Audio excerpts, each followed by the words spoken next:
யாரை சொல்ல வரேன்னு உங்களுக்கு தெரியும். மேனகா சஞ்சய் காந்தி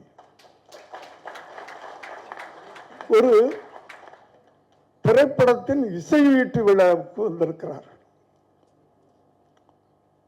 அவங்கள மாதிரி ஒரு சிம்பிளான பர்சனை நான் பார்க்கல. அதுக்கு முன்னாடி உங்க எல்லாரையும் அன்போடு கேட்டுக்கிறேன். It's a request. It's out and out ஒரு சினிமா விழா இப்போ நடந்துகிட்டு இருக்கிறது. Cinema function out and out. முழுக்க முழுக்க கூரன் திரைப்படத்தின் music function, music release function.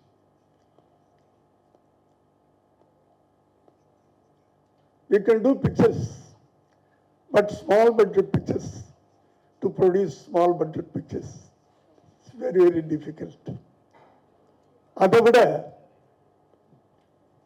அந்த பிக்சரை ஜனங்கள்கிட்ட கொண்டு போய் சேர்க்கறது இருக்குல்ல, to reach the audience, public, it's very very big task. அதனால தயவு பண்ணி உங்களையெல்லாம் ரிக்வெஸ்ட் பண்ணி